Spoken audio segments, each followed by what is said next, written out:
하나님 말씀 봅니다. 하나님 말씀 신약성경 에베소서 4장 13절 말씀부터 16절 말씀까지 봅니다. 신약성경 313페이지 에베소서 4장 13절 말씀부터 16절 말씀까지 우리 찾으셨으면 우리 함께 한 목소리로 합독합니다.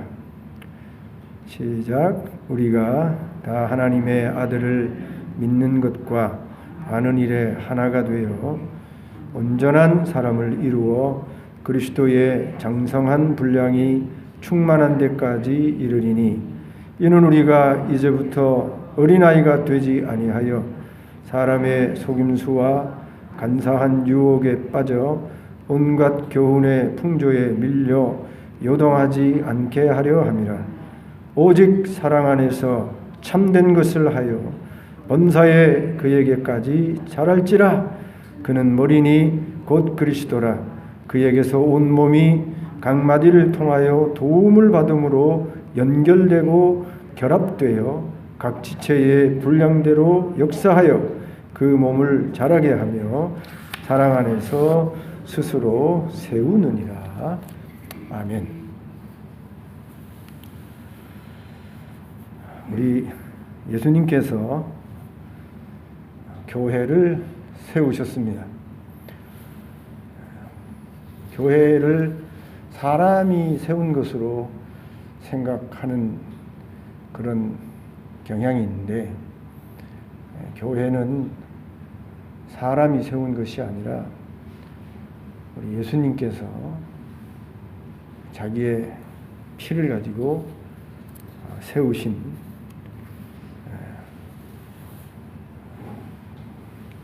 그런 것이 교회이지요.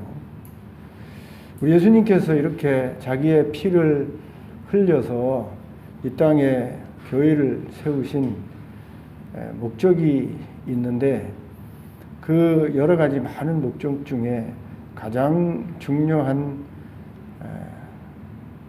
목적 두 가지를 우리가 생각해 본다고 한다면, 첫째로 전도와 선교입니다. 예수님이 이 땅에 에클레시아 교회를 세우신 가장 중요한 이유가 천하보다 귀한 생명을 구원해내기 위해서 우리 예수님이 이 교회를 세우신 것입니다. 따라서 이 땅에 세워진 교회는 우리 예수님께서 피를 흘려 세우신 그 교회의 목적을 쫓아서 한 생명이라도 구원하고 건지는 일을 주님 오실 때까지 쉬지 않고 감당해야 하는 것입니다. 전도하지 않는 교회, 선교하지 않는 교회는 교회에 세우신 목적을 상실한 것이라서 언젠가는 하나님 앞에 징계받을 수밖에 없고, 나아가 심판받을 수밖에 없고, 나아가 문을 닫을 수밖에 없는 것이에요. 이 땅에 세워진 교회는 주님이 세우신 그 목적대로 전도하고 선교하는 일을 끊임없이 감당해야 하는 것입니다. 예루살렘 교회가 성령이 임해서 5,000명, 3,000명이 회개해서 8,000명이 되어지는 엄청난 부흥이 있었는데, 그렇게 부흥된 교회가 예수님이 땅끝까지 나아가 복음을 전하라는 그 명령을 순종하지 아니할 때에 예수님이, 성령님이, 하나님이 징계하셔서 한순간에 8,000명이 다 흩어져서 예루살렘 교회에 12명 낳는 작은 교회로 만들어버렸어요. 전도하지 아니하니, 교회를 세우신 그 목적대로 선교하지 아니하니, 예수님이 핍박을 통해서라도 강제로 흩어서 그 교회를 세우신 목적대로 전도하고 선교하게 하신 것입니다. 전도해야 돼요.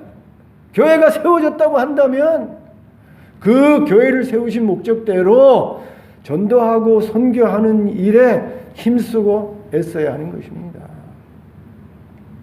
그래서 그 예수님의 세우신 목적대로 우리 지난 한 해 교회 표를 전도하자. 전도로 정하고 지난 한 해 우리가 전도하는 일을 위해서 노력하고 또 기도했습니다만 코로나 때문에 우리가 늘 화요일마다 나가서 전도하던 일이 중단되었지요.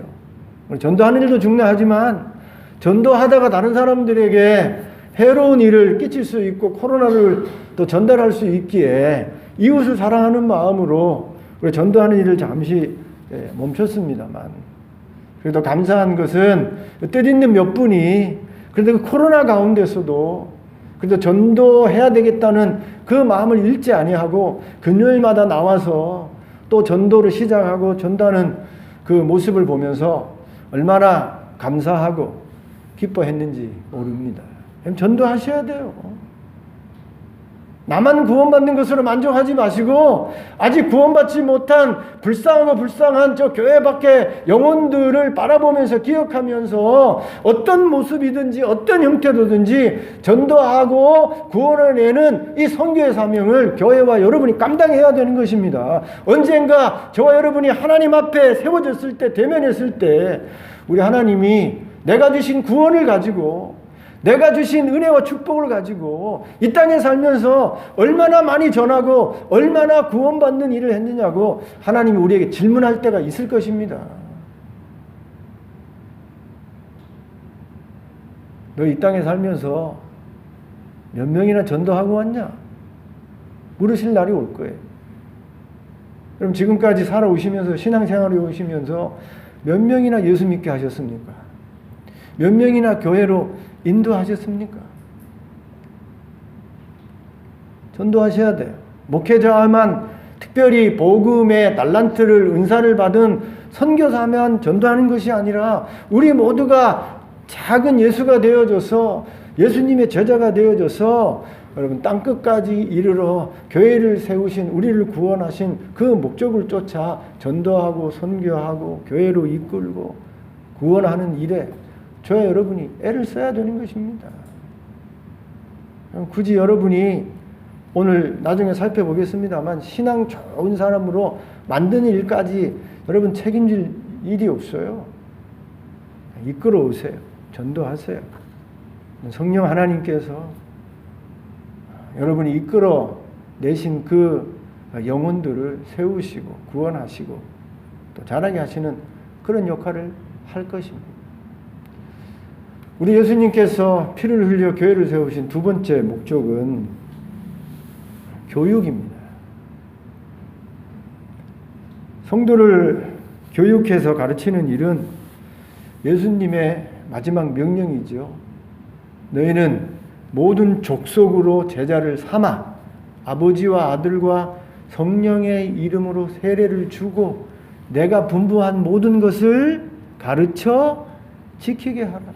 예수님이 하늘나라 가기 전에 이 땅의 제자들에게 이 땅의 성도들에게 마지막 유언처럼 명령하신 내용이 내가 분부한 모든 것을 가르쳐 지키게 하라는 거였습니다. 교육하라는 거예요. 그리고 예수님 이렇게 말씀만 하지 아니하시고 3년 동안 자기의 제자들을 가르치셨어요.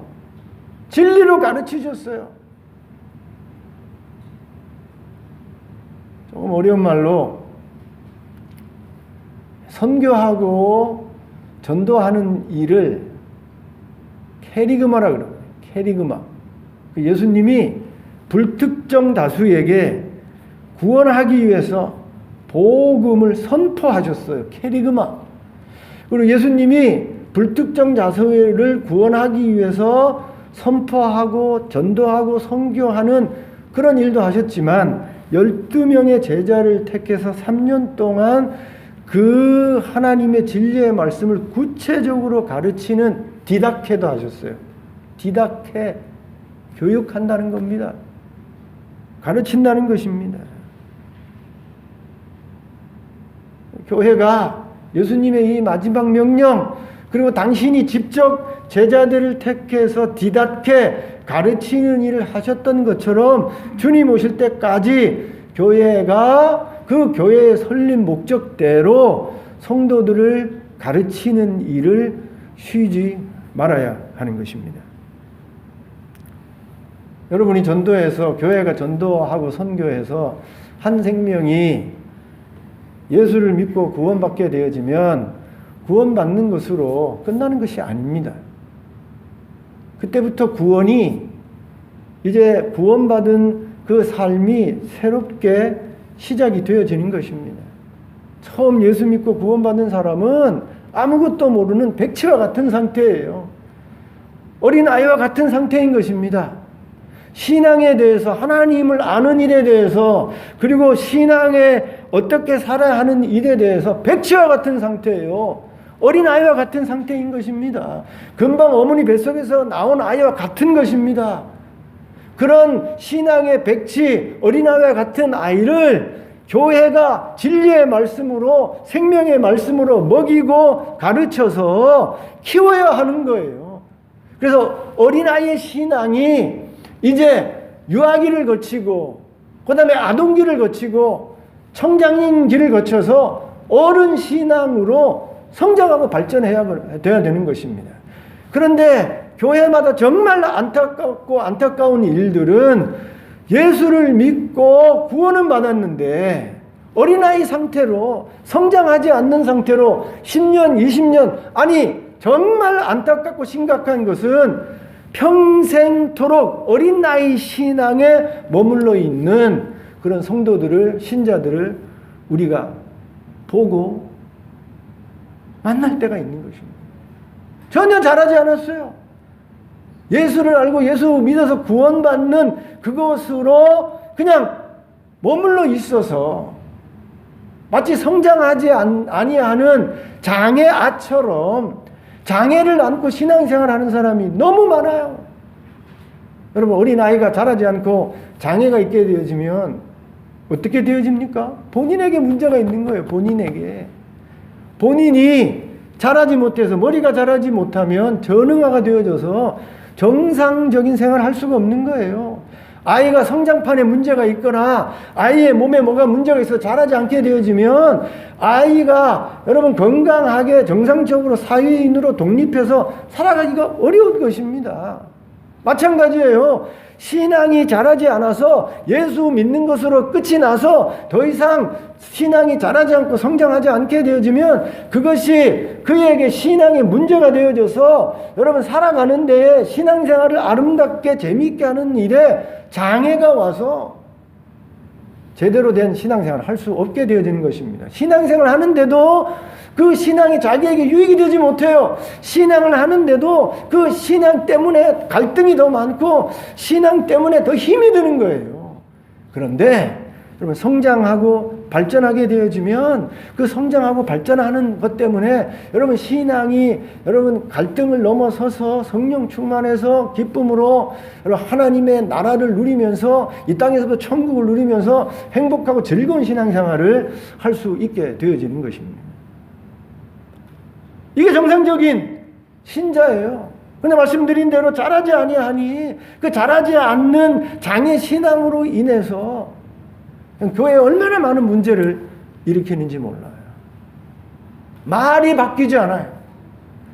여러분, 성장하고 발전해서 인격이 바뀌어서 내가 형제들에게 하는 말이 바뀌어야 되는데 말이 예수 믿기 이전이나 예수 믿고 난 이후나 바뀌지 않아요.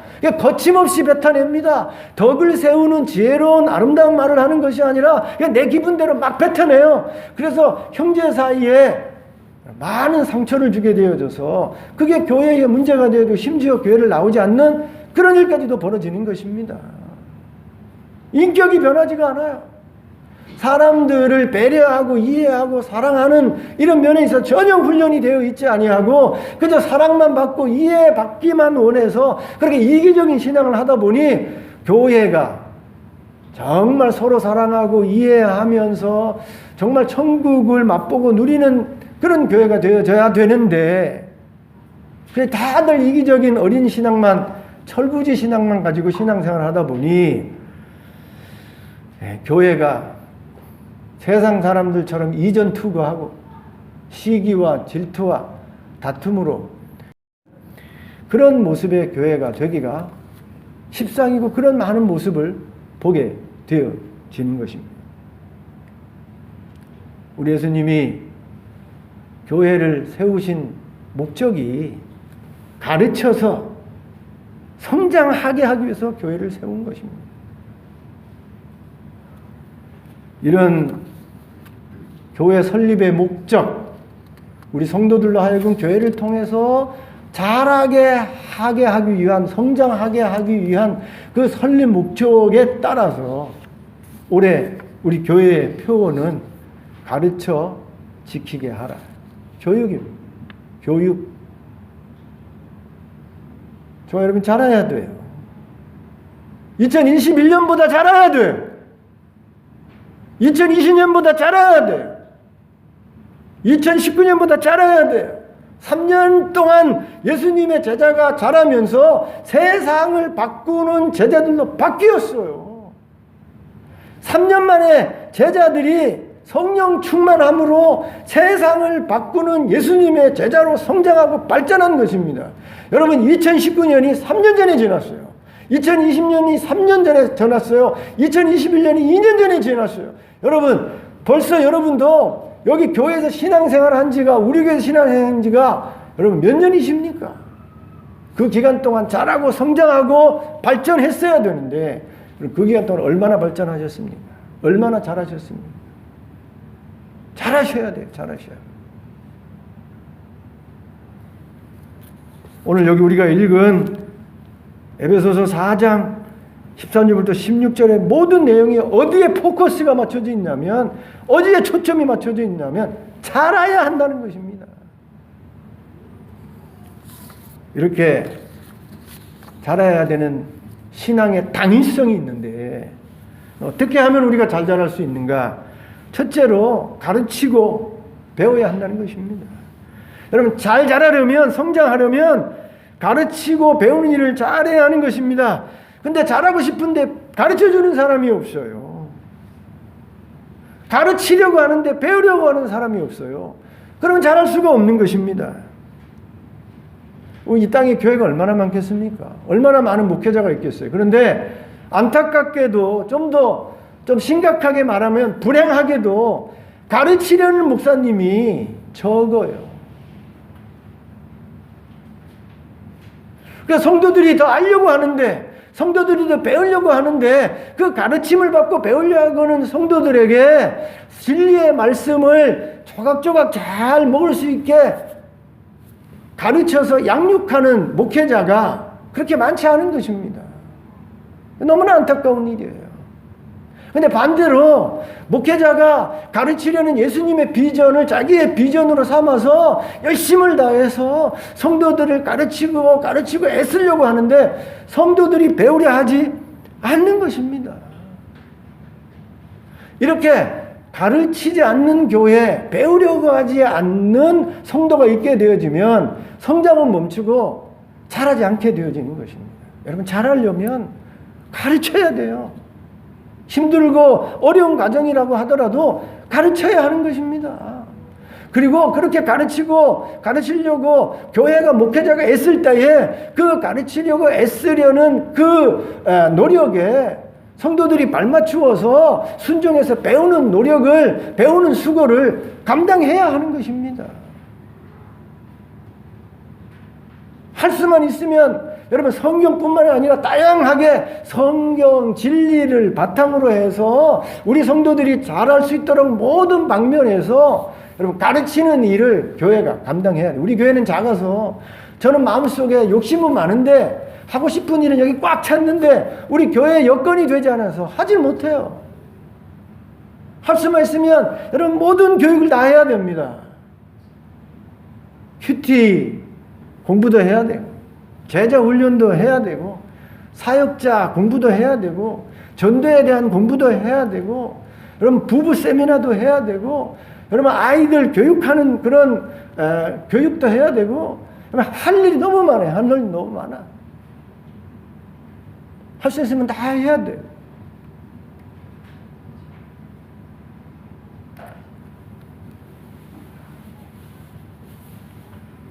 그리고 할 수만 있으면 여러분 배우는 일에 열심을 내야 하는 것입니다. 목사님, 지금 제가 세상 일에 돈 벌고 먹고 사는 일도 바빠서 정신이 없습니다. 내가 배우려고 해도 배울 시간이 없어요. 여러분, 배우려고 하면, 그런 배울 마음만 있다고 한다면, 그런 열정만 있다고 한다면, 그런 사모할 마음이 있다고 한다면 얼마든지 시간을 낼 수 있어요. 여러분, 12시간 가운데, 아니 여러분이 깨어있는 12시간 가운데 여러분 시간만 내면 30분이라도 1시간이라도 내어서 얼마든지 공부할 수 있는 것입니다. 그런 노력을 해야 되는 거예요. 그런 시간을 내야 하는 것입니다. 여러분, 배우려고 하지 않으면 잘할 수가 없어요. 아무리 가르치려고 해도 배우려는 자세를 갖지 아니하고 배우려는 그런 마음을 갖지 아니하고 그 배워야 된다는 당위성을 절실하게 깨닫지 못하게 되어지면 잘할 수가 없는 것입니다. 가르쳐야 하고 배우려고 해야 되는 거예요. 감사한 것은 코로나 가운데서도 우리 제자 훈련이 중단되지 아니하고 지금 6개월 이상 계속되고 있어요. 한 분에 한 분. 한 분이지만 금요일날 오후 2시에 제자 훈련이 6개월 이상 지금 계속 진행되고 있습니다. 처음에 시작은 3분이었는데 중간에 2명은 다 떨어지고 한 분 남아서 계속하고 계세요. 얼마나 감사한 일인지 모릅니다. 참석하는 분이 들어보면 굉장히 바쁜 분이에요. 할 일이 많아. 바쁜 분이야. 여기저기 여기 그 시간을 요구하는 많은 일들이 있음에도 불구하고 본인이 이 제자 훈련의 프라이어리티, 우선권을 그 어떤 일보다 앞세워서 배우는 일에 최선을 다하는 것입니다.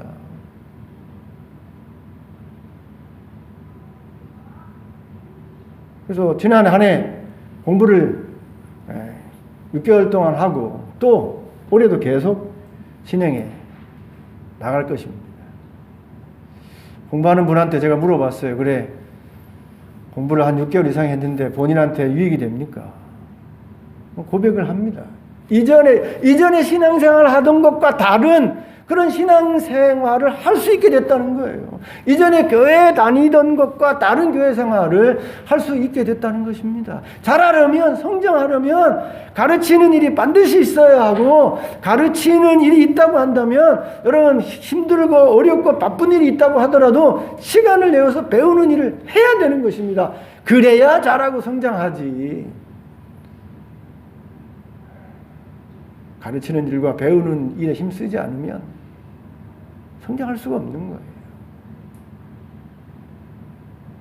이해도 잘하시기를 주님의 이름으로 축원드립니다. 배우셔야 돼요. 배우셔야 돼요. 시간을 내세요. 이해도 이 부족하지만 여러분을 가르치기 위해서 큐티든 제자 훈련이든 사역자 훈련이든 어떤 교육이든지 여러분 가르치는 일에 부족한 종이 교회가 애쓰고 노력할 터이니 여러분 힘들더라도 여러분 배우는 일에 시간을 내고 마음을 내고 열정을 내셔서 여러분 스스로를 잘해가는 일에 애쓰시기를 부탁드립니다. 두 번째요. 저와 여러분이 잘하려면 함께 자라가야 하는 것입니다. 잘하고 배우는 일은 얼마든지 혼자서도 할 수 있는 일이지만 우리 하나님은 우리 성도가 잘하고 성장하되 혼자 성장하는 것이 아니라 교회 안에서 서로 연결되어 서로 도우며 함께 배우며 그렇게 자라기를 원하시는 것입니다. 이게 쉬운 일이 아니에요. 혼자는 잘할 수 있어요. 나 혼자는 성경 읽고 기도하고 여러분 나 스스로를 잘하게 하는 일은 잘할 수 있습니다. 그런데 성격과 다른 사람과 함께 신앙의 수준이 다른 사람과 함께 문화가 다른 사람과 함께 다양한 성도들과 함께 같이 어울려서 도우면서 발맞추어서 함께 성장하는 일은 쉬운 일이 아닌 것입니다. 그런데 우리 하나님이 쉬운 일은 아니지만 그럼에도 불구하고 나만 잘하는 것이 아니라 함께 어울려서 교회 안에 성장하고 발전하기를 원하는 것입니다. 제가 늘 말하는 대로 여러분, 무교회주의자가 있어요. 우치무라 간조, 일본의 대표적인 신학자 우치무라 간조와 그 우치무라 간조의 신학을 받아들인 함석한 그 선생님 돌아가셨죠? 그리고 연세대학교 유명한 철학가였던 김영석 교수님이 대표적인 무교회주의자라고 할 수 있어요. 교회가 없어도 얼마든지 신앙생활 할 수 있다. 맞는 말이죠. 틀리지 않는 말이에요. 교회가 없어도 얼마도 개인적으로 신앙생활하고 개인적으로 신앙을 잘하게 하고 성장할 수 있습니다. 그런데 성경을 잘 살펴보면 적어도 오늘 본문에 있는 말씀만 보아도 우리 예수님이 교회의 머리가 되어지고 우리 모두가 그 예수님의 교회의 지체가 되어져서 그 역할을 감당하며 함께 성장하고 발전하고 자라기를 원하시는 거예요. 예수님이 교회를 세우신 목적이 그것인 것입니다. 함께 자라게 하기 위한 거예요.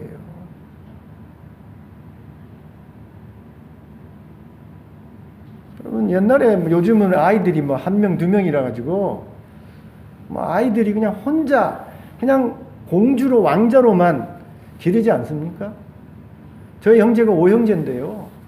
어머니 아버지가 그 5형제를 기를 여가가 없었어요. 실제로 우리 형제들을 기르게 한 건 저희 형님입니다. 형님. 형이요. 그 형의 파워를 가지고 막 동생들을 다 교육하고 아버지 어머니는 지금 뭐 그 어려운 때에 아이들 먹여 살리는 일에 그 바쁘지 언제 교육합니까? 근데 형이 다 해요. 형이 다 해. 옛날에는 그렇게 부모 밑에 형제들이 7, 8남매들이요. 함께 자라는 겁니다. 큰 아들이 큰 언니가 등에 업고 밥 먹이고 씻어주고 엄마 아빠를 도와서 여러분 함께 자라는 거예요. 함께 자라는 거예요. 여러분 그런 것처럼 하나님은 예수님을 교회의 머리로 해서 그 교회에 속한 모든 성도들이 나만 자라는 것이 아니라 함께 양보하고 함께 섬기고 함께 사랑하고 함께 도와주며 여러분 함께 자라기를 원하는 겁니다. 이게 쉬운 일이 아니에요. 마치 자갈이 갈려서 동글동글하게 되어지는 것처럼 여러분 그렇게 함께 자라는 일은 정말 힘든 일입니다. 깎이고 다듬어져야 하고 이해해야 되어지고 희생하고 양보해야 되고 참아야 되고 정말 힘든 일이에요. 여러분 나만 교회 신앙생활 하면 참을 일이 뭐가 있습니까? 그런데 함께 신앙생활 해야 하면 참아야 돼요. 그냥 툭 던지는 말이 나한테 굉장히 상처가 되어지고 어떤 때는 그 말이 죄송하면 이렇게 빈정되는 말일 수도 있고 말이에요. 그런 모든 것을 참아내면서 여러분 신앙생활을 하고 교회 생활을 해야 하는 것입니다. 같이 일을 해야 되는데 일을 하지 않아요. 같이 섬겨야 되는데 섬길 일을 하지 않습니다. 그런 사람들을 참아내면서 그런 사람들을 인내하면서 설득해서 함께 일하면서 여러분 성장하고 발전해야 되는데 그러려면 나를 깎아내는 아픔이 있어야 하는 것입니다. 그게 쉽지 않은 일이죠. 그래서 교회 안에서 혼자 자라는 게 아니라 함께 자라는 일을 하려면 여러분 깎아지는 많은 훈련을 해야 되고 그런 일을 통해서 내 인격이 신앙의 인격이 둥글둥글하고 어느 사람들하고 영어로 fit 딱 맞아지는 그런 신앙생활 그런 성숙한 신자가 되어질 수 있는 것입니다. 여러분 교회를 떠나서 신앙생활을 하게 되어지면 둥글둥글한 원만한 인격의 신앙을 갖출 수가 없어요.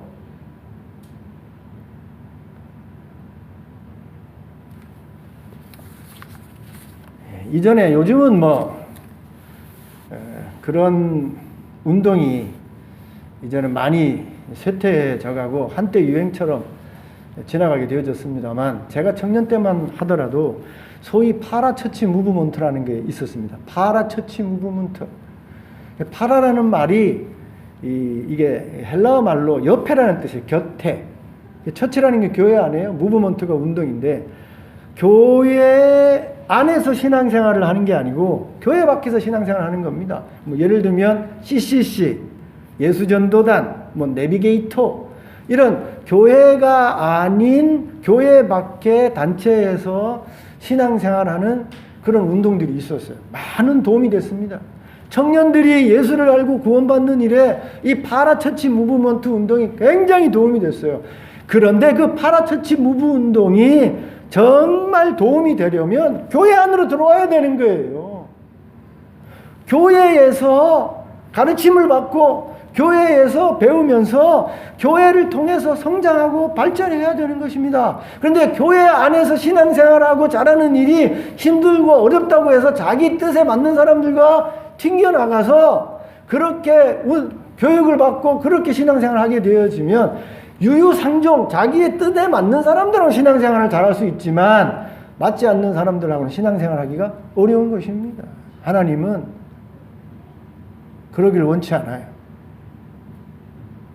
팔다리가 맞는 게 아니지 않습니까? 팔이 다르고 다리가 달라요.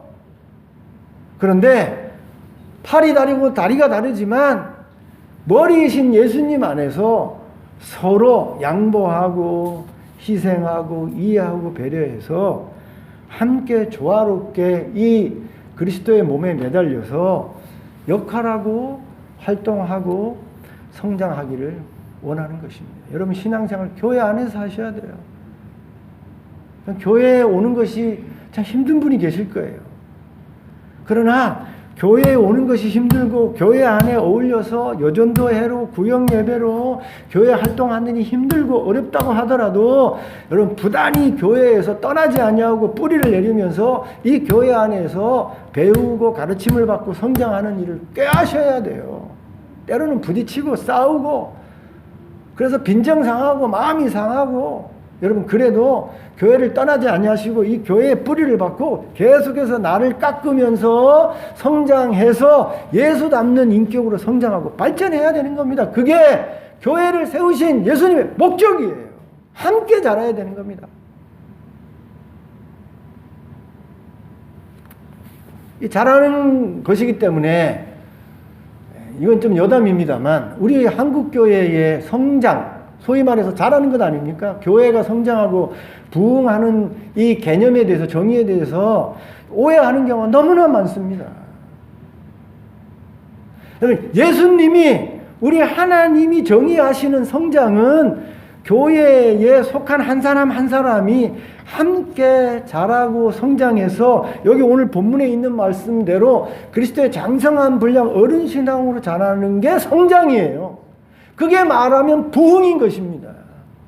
그래서 교회에 속한 구성원들이 내용적으로 질적으로 예수님 닮아가는 인격의 성장 그런 발전이 없다고 한다면 여러분 외형적으로 아무리 부흥되고 커졌다고 하더라도 그거는 성장이고 부흥이 아니에요. 그런데 한국교회의 대부분 성도들과 목회자들이 성장과 부흥을 어떻게 이해하냐면 이런 질적이고 내용적인 성장 부흥을 부흥과 성장으로 이해하지 아니하고 외적인 성장, 교회의 규모만 커지면 부흥이라고 성장이라고 생각한다는 것입니다. 이게 문제예요. 여러분 제가 영국 얘기를 많이 합니다만 엘리자베스 여왕 시절에 교회가 엄청나게 부흥했어요. 교회가 막 우후죽순으로 세워지고 그 세워진 교회가 막 부흥하고 넘쳤어요. 왜 부흥하고 넘치게 된 줄 압니까? 엘리자베스 여왕이 영국의 교회를 국교회로 이게 만들어 놓고 그 교회에 출석하지 않는 사람은 다 세금을 매겼어요. 세금. 안 내는 사람은 다 벌금을 내렸어요. 그러니 벌금 내지 않기 위해서 세금 내지 않기 위해서 교회 나가는 것입니다. 온 시민이 영국 시민이라고 한다면 주일날 되면 다 교회 오는 거예요. 그러니까 교회가 막 넘치고 그래서 소위 말해서 부흥된 것입니다. 여러분 그게 부흥입니까? 그게 성장입니까? 그렇게 해서 교회가 많아지고 그렇게 해서 교회가 우뚝우뚝 세워졌어요. 그런데 그 안에 있는 사람들은 내적으로 성장하지 않았어요. 예수 믿지 않는 사람도 앉아있고 믿었다고 하더라도 어린아이의 신앙에 머물러 있는 것입니다. 그게 성장입니까? 그게 부흥입니까? 그런 성장을 꾀하던 그런 부흥을 꾀하던 지금 영국교회 어떻게 됐어요? 다 문 닫았어요. 그냥 문 열어보면요, 할매들, 경상도 말 할매들 한 15명 이렇게 앉아가지고 곧 문 닫게 되는 그런 교회 형편이 되어지는 것입니다. 여러분, 교회의 진정한 성장과 부흥은 여러분이 변하는 거예요. 여러분이 성장하는 거예요. 여러분이 부흥하는 겁니다. 한 명이라도 여러분 변하고 발전하고 정말 예수 닮는 사람으로 변화됐다고 한다면 그거는 성공한 거예요. 그 교회에 의미가 있는 겁니다. 성장하고 부흥한 거예요. 제가 새벽에 기도하러 오는데요, 어떤 목사님이 저한테 얼마나 위로가 되는 설교 말씀을 주셨는지 몰라요. 지금 코로나 때문에 나와야 되는 사람이 안 나와. 제가 얼마나 마음이 아픈지 몰라요. 오늘 참 감사하게 우리 교회 첫 예배에 오신 분이 계신데 이전에도 오셨던 분이에요. 제가 기억하기로는. 그런데 이렇게 새로 신년에 보이지 않는 그런 분도 계신데 정말 보여야 할 사람들이 코로나 때문에 무서워서 못 나오고 있지 않습니까? 그게 얼마나 안타까운 일이에요. 그런데 그 목사님이 스코틀랜드에서 목회하는 분인데 한 30년 목회했는데 교회가 점점 줄어들어가지고 이제 교인이 한두 명밖에 안 남은 겁니다. 그래서 그 교회 장로님, 목사님 나가십시오. 목사님이 오셔가지고 우리 교회 뭐 부흥하고 성장한 게 뭐가 있습니까? 외적으로 성장한 게 아니고 막 다 퇴보를 하는 거예요. 그러니 장로들이 내쫓으려 하는 거죠. 장로들의 개념은 외형적인 성장이니까요. 그런데 그 목사님이 오셔서 딱 한 사람을 변화시켰다는 거예요. 한 아이가 그 목사님을 통해서 예수 믿고 변화되어졌는데 그 열매가 그것밖에 없어요. 그러니까 목사님 오셔가지고 우리 교회 한 명만 예수 믿게 하고 구원시켰지 뭐 다른 사람이 있습니까? 다 나가고 뭐 목사님 나가십시오. 그런데 그게 여러분 교회가 뒤로 물러가고 교회 부흥의 성장이 멈춘 게 아니에요. 그 한 명, 구원받은 그 한 명이 여러분 아프리카를 변화시켰어요. 아프리카의 최초의 선교사 그분입니다. 그 목사님이 구원시켜서 변화시켜서 성장시킨 그 아이가 아프리카의 최초의 선교사가 되어지고 그 선교사 밑에 리빙스턴, 여러분이 잘 아는 리빙스턴 아니에요? 얼마나 아프리카에 얼마나 좋은 일을 많이 한 사람입니까? 그 사람이 그 선교사 밑에 나와서 그 두 분을 통해 가지고 여러분 아프리카 오늘날의 복음이 전하게 된 것이에요. 외형적으로 보면 그 스코틀랜드에 한 명밖에 구원시키지 못한 그 목사님의 목회는 실패하고 그 교회는 문 닫을 교회입니다. 성장이 멈춘 교회예요. 그렇지 않아요. 그럼 예수님이 마지막 십자가에 달려 돌아가실 때에 예수님을 따르던 사람이 누가 있습니까?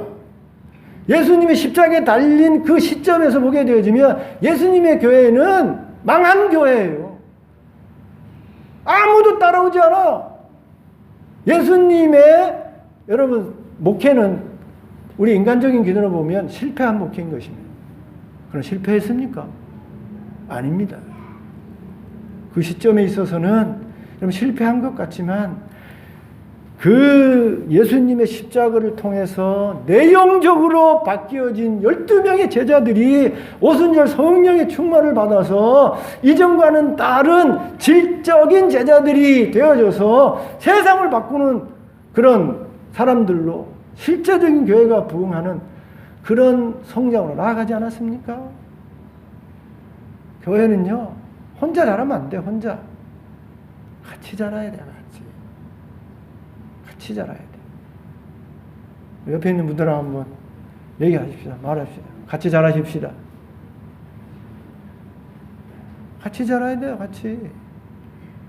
같이 여러분 기도도 해주고, 안 오면 전화도 하고, 그리고 용기 내라고 어깨도 두들겨 주고, 권면도 하고, 김지사야 내 기도할게, 여러분 위로도 하고, 도움 줄 거 있으면 도움도 주고, 양보할 건 양보하고, 용서할 건 용서하고, 그렇게 함께 여러분 성장해야 하는 것입니다. 그게 오늘 마지막 16절에 있지 않습니까? 다 읽어볼까요? 시작. 그에게서 온몸이 각마디를 통하여 도움을 받음으로 연결되고 결합되어 각 지체의 분량대로 역사하여 그 몸을 자라게 하며 사랑 안에서 스스로 세우느니라.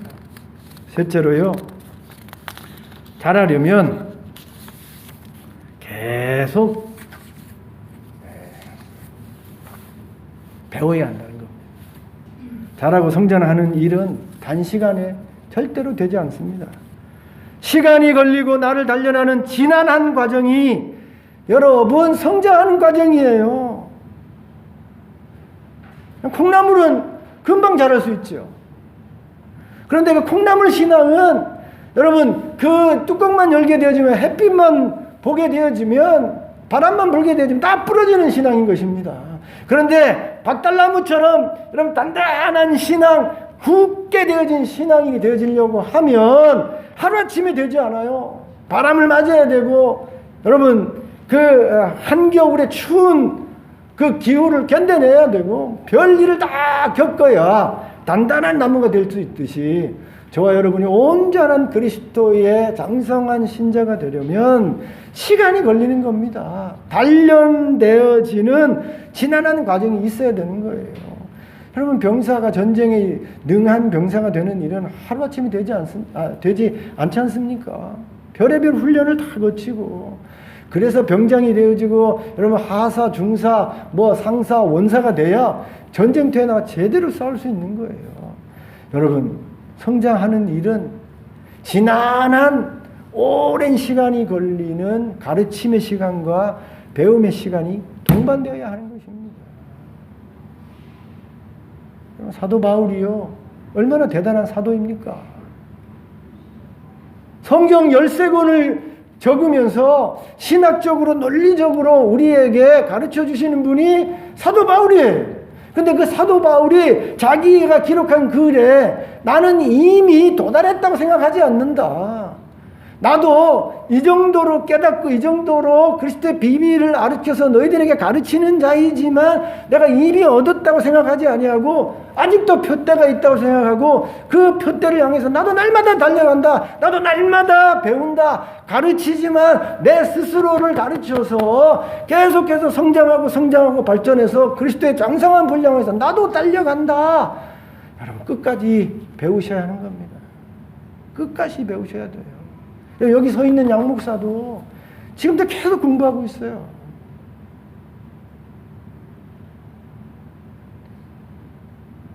성장하고 자라는 일은 계속 해야 되는 일입니다. 겸손하게, 부지런하게, 충성되게 모든 가르치는 일에, 배우는 일에 시간을 내고 마음을 내서 배우셔야 되고 가르쳐야 하고 그 과정을 통해서 성장하고 발전하게 되어지는 것입니다. 어떤 분에게 제자훈련 하십시다 그랬더니 그분이 여러 번 제자훈련을 하다가 중간에 포기하고 또 하다가 포기하고 이런 분이라서 한번 제대로 마치게 하기 위해서 제자훈련 하십시다 그랬더니 나중에 들어보니까 목사님 난 그거 다 그 과정 다 끝냈는데 목사님이 또 하자고 한다고 굉장히 기분 나빠 하더래요. 그럼 또 한 번 하면 어떻습니까? 배우는 일은 여러분 계속 해야 되는 거예요. 또 배우고 또 되새기면서 여러분 성장하고 발전하게 되어지는 것입니다. 우리 예수님이 교회를 세우신 두 가지 목적이 있어요. 천하보다 귀한 생명을 구원해내기 위해서 우리 하나님이 교회를 세우신 것입니다. 교회가 세워졌다고 한다면, 내가 교회 구성이 되어졌다고 한다면 주님 오실 때까지 전도하고 선교하는 일을 쉬지 말아야 돼요. 언젠가 하나님 앞에 하나님이 내가 주신 이 인생 이 시간 동안 몇 명을 전도하고 왔느냐 하고 물으실 날이 올 거예요. 전도하셔야 돼요. 나만 달랑 구원받고 하나님 앞에 세워지는 일, 여러분 부끄러운 일입니다. 한번 돌아보세요. 내가 몇 명을 전도하고 몇 명을 구원해냈는지. 교회를 세우신 두 번째 목적은 가르쳐서 잘하게 하기 위해서입니다. 잘하셔야 돼요. 어린아이 신앙으로 머물러 있는 것이 아니라 이젠 자라고 자라서 어른 신앙이 되어야 하는 것입니다. 잘하려면 가르치고 배우는 일을 해야 되는 겁니다. 교회는 가르치고 성도는 배우는 일에 노력해야 돼요. 그리고 잘하는 일은 혼자만 잘하는 것이 아니라 함께 자라야 돼요. 함께 성장해야 하는 것입니다. 힘들고 어려워도 깎이고 다듬으면서 양보하면서 교회 안에서 함께 자라가야 되는 거예요. 그리고 자라려면 계속 자라야 하는 것입니다. 계속 가르치고 계속 배우는 일을 감당할 때에 자라게 되어지는 것입니다. 오늘 한 해도 잘하십시다. 아멘. 이렇게 표현해서 죄송합니다. 저도 좀 고상한 말을 좀 하고 싶은데 어떨 때는 여러분 머릿속에 좀 팍 박히고 좀 충격적인 단어를 써서 기억나게 하기 위해서 제가 이런 표현을 좀 경망스러운 표현을 쓸 때가 있는데 철딱서니 없는 신앙생활을 하는 사람들 볼 때가 있어요. 철딱서니가 없어요. 신앙생활을 10년, 20년 평생 했다는데 철딱서니가 없어요. 잘하지 않아서 그렇습니다. 잘해야 돼요. 잘해야 돼. 올해도 우리 교회 이 표대로 목적대로 열심히 배우고 가르치는 일에 힘을 쏟는 가운데 철딱서니 신앙에서 벗어나서 철부지 신앙에서 벗어나서 단단한 식물도 먹으면서 다른 사람과 함께 아름답고 복된 신앙생활을 할 수 있는 어른 신앙으로 또 한 번 성장하고 발전하는 복된 이 한 해가 될 수 있기를 주님의 이름으로 축원드립니다. 기도하겠습니다. 하나님